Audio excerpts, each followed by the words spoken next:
Chapter 16. Therinsford. Dawn was grey and overcast with a cutting wind. The forest was quiet. After a light breakfast, Brom and Aragon doused the fire and shouldered their packs, preparing to leave. Aragon hung his bow and quiver on the side of his pack where he could easily reach them. Saphira wore the saddle. She would have to carry it until they got horses. Aragon carefully tied Zarok onto her back too, as he did not want the extra weight. Besides, in his hands the sword would be no better than a club. Aragon had felt safe inside the bramble, but outside wariness crept into his movements. Saphira took off and circled overhead. The trees thinned as they returned to the farm. "I will see this place again," Aragon insisted to himself, looking at the ruined buildings. "This will not be a permanent exile. Some day when it's safe, I'll return." Throwing back his shoulders, he faced south and the strange barbaric lands that lay there. As they walked, Saphira veered west towards the mountains and out of sight. Aragon felt uncomfortable as he watched her go. Even now, with no one around, they could not spend their days together. She had to stay hidden in case they met a fellow traveler. The Razak's footprints were faint on the eroding snow, but Aragon was unconcerned. It was unlikely they had forsaken the road, which was the easiest way out of the valley for the wilderness. Once outside the valley, however, the road divided in several places. It would be difficult to ascertain where the branch the Razak had taken.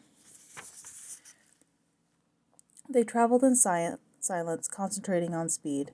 Aragon's legs continued to bleed where the scabs had cracked. To take his mind off the discomfort, he asked, "So what exactly can dragons do? You said that you knew something of their abilities."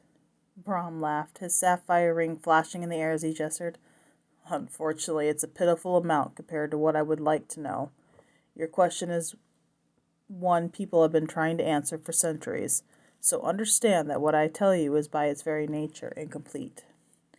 Dragons have always been mysterious, though maybe not on purpose. Before I can truly answer your question, you need a basic education on the subject of dragons.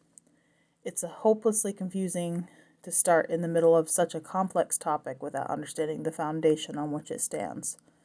I'll begin with the life cycle of dragons, and if that doesn't wear you out, we can continue on another topic." Brom explained how dragons mate and what it took for their eggs to hatch. "You see," he said, "when a dragon lays an egg, the infant inside is ready to hatch, but it waits, sometimes for years, for the right circumstances. When dragons lived in the wild, those circumstances were usually dictated by the availability of food. However, once they formed an alliance with the elves, a certain number of their eggs, usually no more than 1 or 2, were given to the riders each year. These eggs, or rather the infants inside, wouldn't hatch until the person destined to be its rider came into their presence, though how they sensed that isn't known. People used to line up and touch the eggs, hoping that one of them might be picked." "Do you mean that Saphira might not have hatched for me?" asked Aragon. "Quite possibly, if she hadn't liked you." He felt honored that of all the people in Allegasia, she had chosen him. He wondered how long she had been waiting, and then shuddered at the thought of being cramped inside an egg surrounded by darkness. Brom continued his lecture. He explained what and when dragons ate.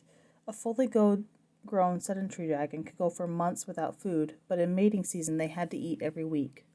Some plants could heal their sicknesses, while others would make them ill. There were various ways to care for their claws and clean their scales. He explained the techniques to use when attacking from a dragon and what to do if you were fighting one, whether on foot, horseback, or with another dragon. Their bellies were armored, and their armpits were not. Aragon constantly interrupted to ask questions, and Brom seemed pleased by his inquiries. Hours passed unheeded as they talked. When evening came, they were near Therinsford, as the sky darkened, and they searched for a place to camp. Aragon asked, "Who is the rider that owns Zarok?" "A mighty warrior," said Brom, "who was much feared in his time and held great power." "What was his name?" "I'll not say." Aragon protested, but Brom was firm. "I don't want to keep you ignorant, far from it, but certain knowledge would only prove dangerous and distracting for you right now. There isn't any reason for me to trouble you with such things until you have the time and power to deal with them. I only wish to protect you and those who would use you for evil." Aragon glared at him. You know what? I think you just enjoy speaking in riddles. I've half a mind to leave you so I don't have to be bothered with them. If you're going to say something, then say it instead of dancing around with vague phrases. Peace. All will be told in time, Bronn said gently. Aragon grunted, unconvinced. They found a comfortable place to spend the night and set up a camp. Saphira joined them as dinner was being set on the fire. Did you have time to hunt for food for yourself? Asked Aragon. She snorted with amusement. If you two were any slower, I would have time to fly across the sea and back without falling behind.